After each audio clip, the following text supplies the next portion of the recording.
celebrating 13 years of possibility. Pilot Flying J and Halloran Hilton Hill present Anything is Possible. Today's guest, Dr. Keith Gray, Part 2. Welcome to another edition of Anything is Possible. My name is Halloran Hilton Hill.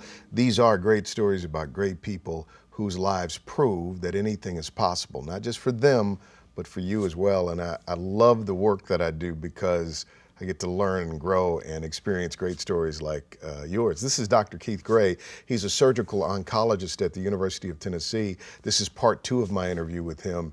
Man, I love your story. Thank you. Thank you. I love your story. I love your spirit. There is something about you that is so earnest and so real. It makes me want to meet your mother and your father because they've embedded something in you that resonates. We were talking about your first surgery. Sure. And you said a young guy came in, was wounded in his leg, had been shot in his leg, and you do that first surgery, and from there on, despite all the difficulty that would come, you thought, this is for me. Yeah, absolutely. And what was it about that moment, though, that made you say, this is for me?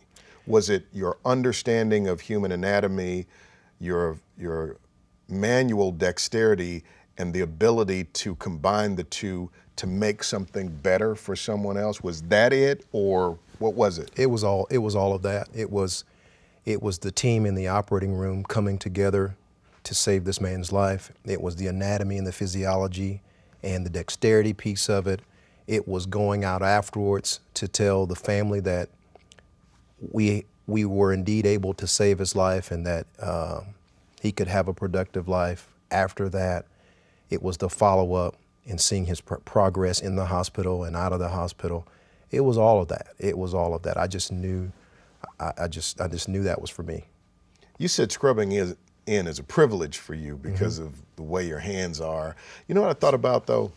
The residue on your hands from cropping tobacco. Your dad didn't have the luxury of having a season of the year when his hands weren't like that. That's right. That's right. My dad, and as I said, he grew up working in tobacco. That's just what they did in our part of the state. But he worked 30 years for Firestone Bridgestone, so he built towers for a living. And so his hands were calloused and cut. So I always look, and every time I shake his hand, my dad has really strong hands, and every time I shake his hands now, it reminds me of what he sacrificed for me. Always. And some of the things that you brought up today, haven't come to my mind, but he always reminds me of what he did for me. So my dad was a really quiet guy. He was a preacher, but he'd give you his 27 minutes on the weekend, and that was it. Right. So you sound like you have the same kind of guy, same kind of father. What do you think he wants to say to you? That I'm proud of you.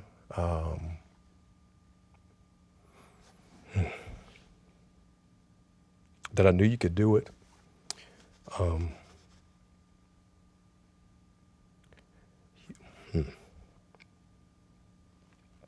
Sorry. No, that's real. That you're fulfilling everything that I wanted to do.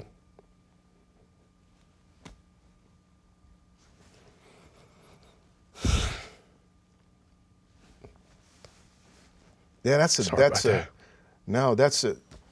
deep part of that, because I think sometimes when people see people of accomplishment and great accomplishment, they believe that the driving motivation is some tangible physical thing, and it's so much deeper than that, right? Yeah. It's so Absolutely. far beyond that. Absolutely. Yeah. What do you want to say to him? Thank you. Thank you. I consider it an honor every day to do what I do. I never take it for granted. And people ask me how I got there. How'd you get out of Snow Hill? And I got out with their help. And honestly, the only place I ever think about going to is back to Snow Hill because of them. because of them, to offer other people, to do for other people in that area who can't get out what they did for me. So other than Knoxville, which I think is where God has for us to be, the only other place I ever consider is Snow Hill. We'll be back in just a moment. This is Anything is Possible. Possibility powered by Pilot Flying J, Covenant Health, Home Federal, and the Knoxville News Sentinel. Coming up.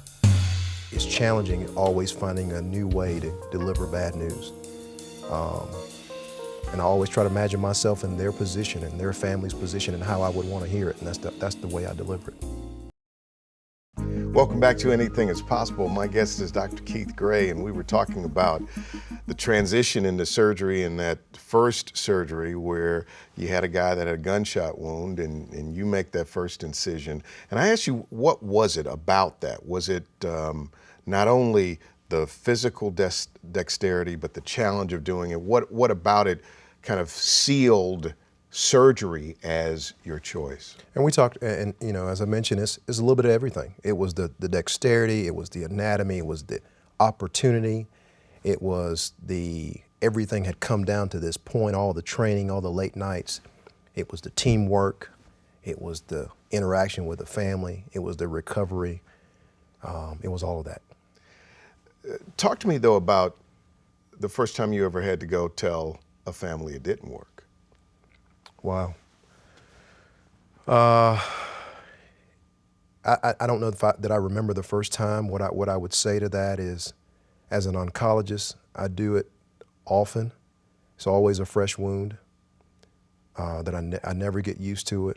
And I tell my residents, my trainees, that, man, it's challenging always finding a new way to deliver bad news.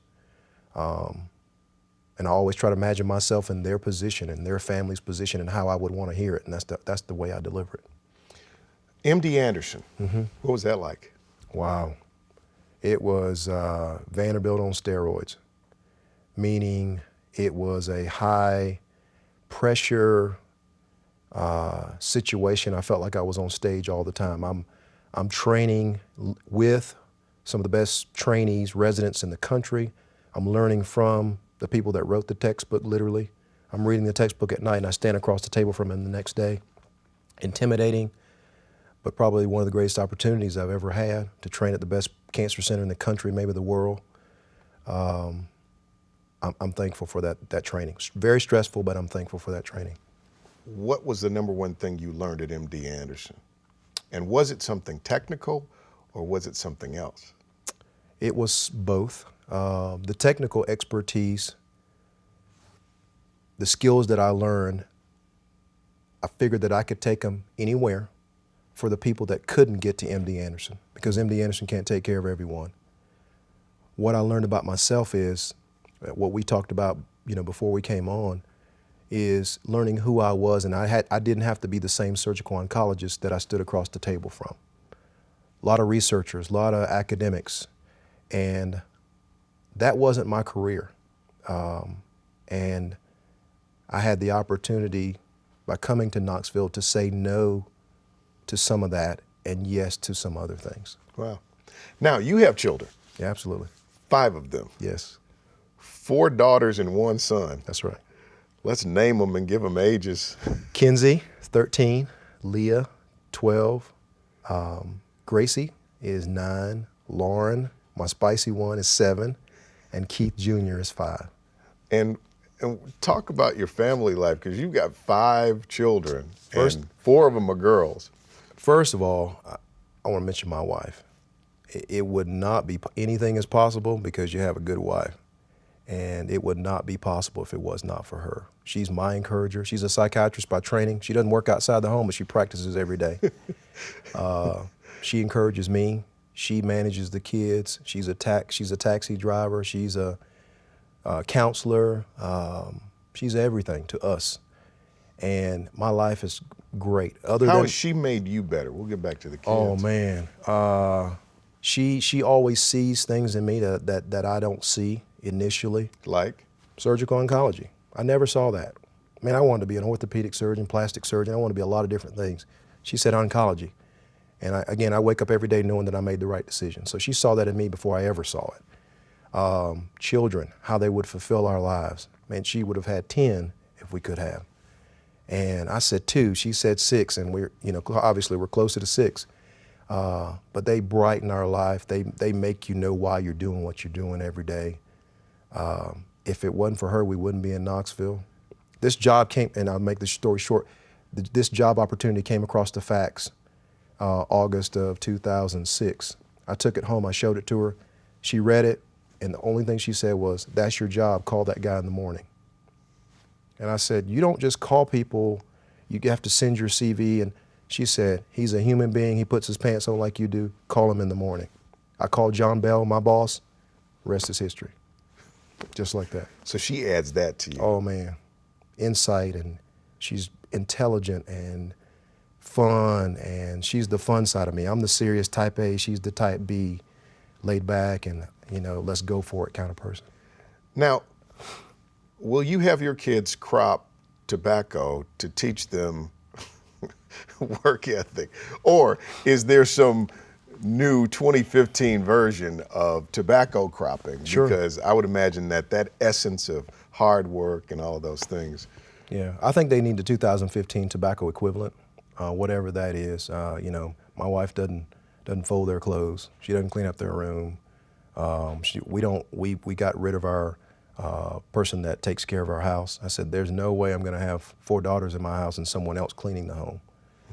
That kind of thing. So I think it's the 15 tobacco equivalent. Wow. What do you want for them? I want whatever's possible. I think, as we talked about, anything is possible. I want them to dream big and share those dreams with us, and let us help them pursue it. My oldest, Kinsey, she's identified that she thinks she wants to be a physician. She has an interest in special needs kids. She's interested in neurology, and she's set her sights on that. She said, "Dad, I want to go to Duke, and I want to be a physician." And Whoa. Yeah. Whoa. Wake Forest, Duke, do not mix. It's still Tobacco Road, though, so we're okay. All right. I just want to make sure we're still okay. We're still okay. So I want my second daughter's interested in engineering. Gracie's interested in teaching.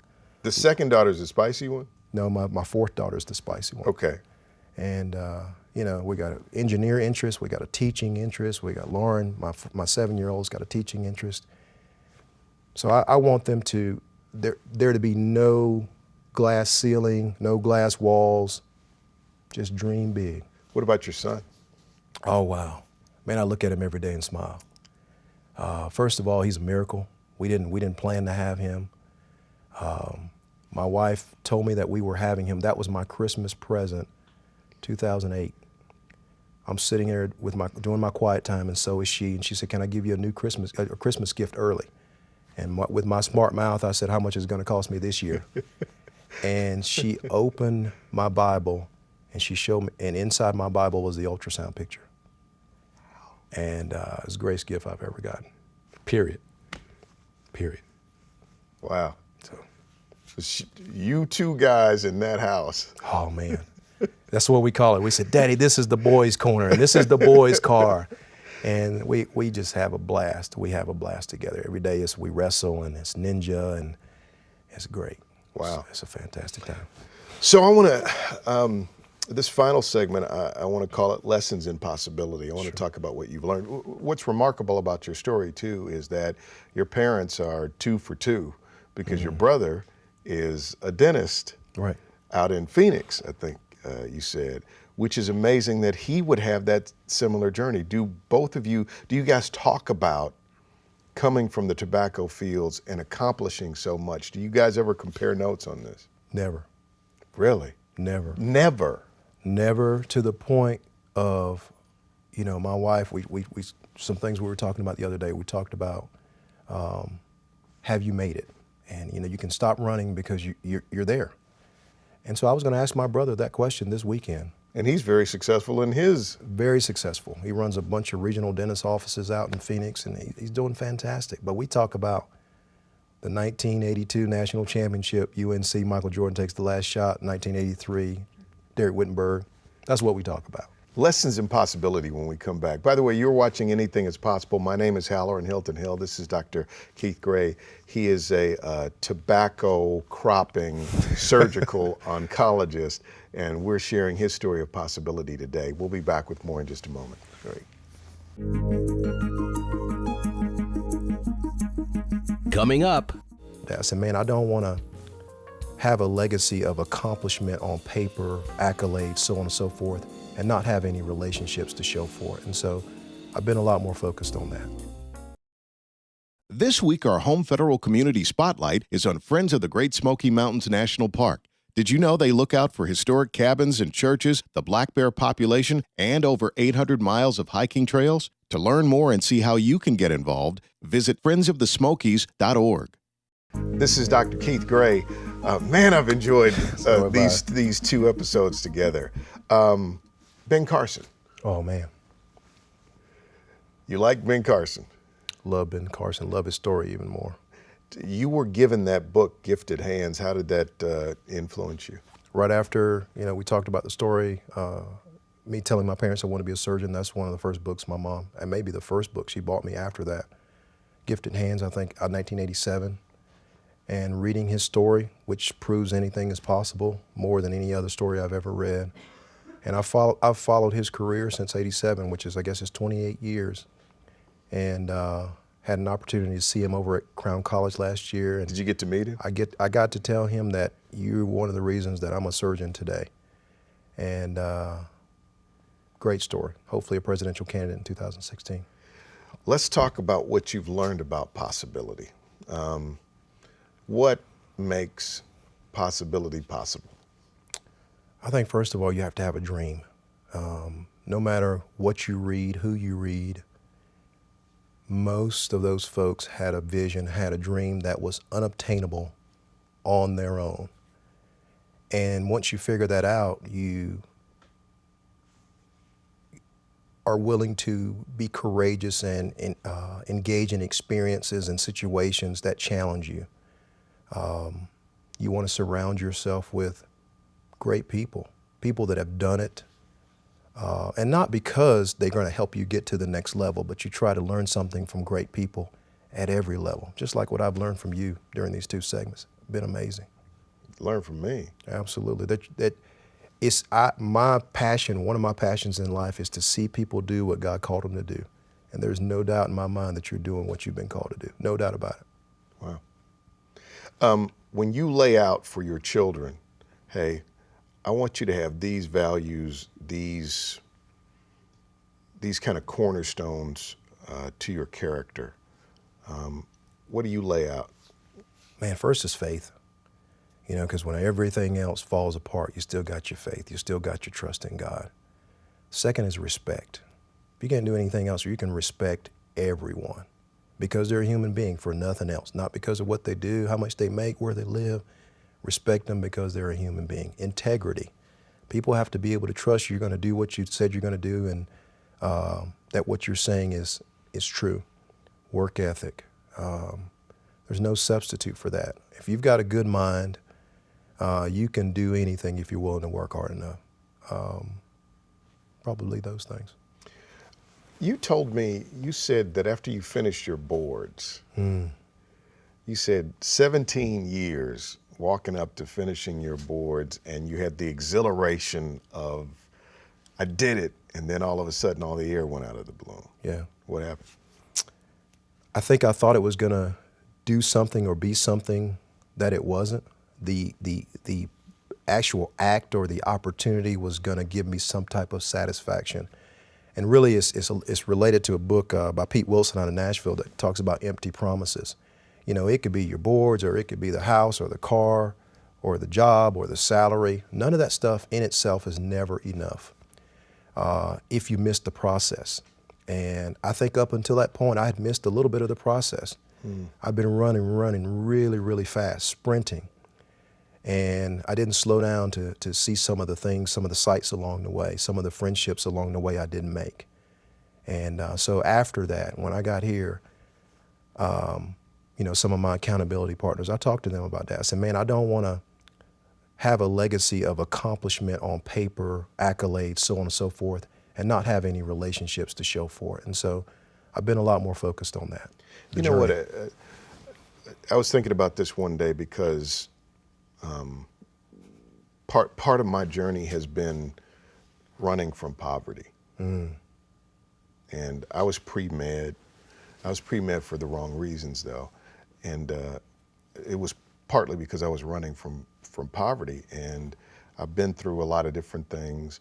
And so I was running from being bullied as a kid, and I was running from poverty, and I literally was running from the profession that my father and my brothers had been in because it seemed to be weak to me. Not weak because faith is weak, but weak because we can't get the money we need to get out of that situation. Right. And one day I just woke up and I said,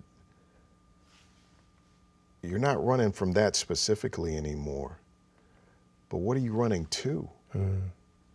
And I realized that I didn't know the difference between running from and running to. That's good.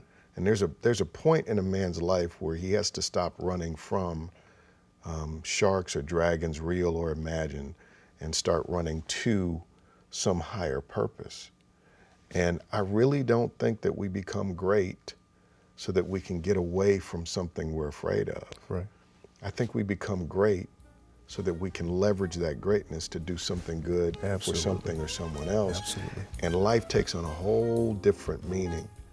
And you know what God has done for us frees us from the vacancy that comes from either regret about your past or anxiety about your future. That's fantastic. That's fantastic. So, Can't say any better. That's fantastic. thanks for coming here today. It's my pleasure. What a story. My pleasure. Proof positive that anything is possible. We'll see you next time.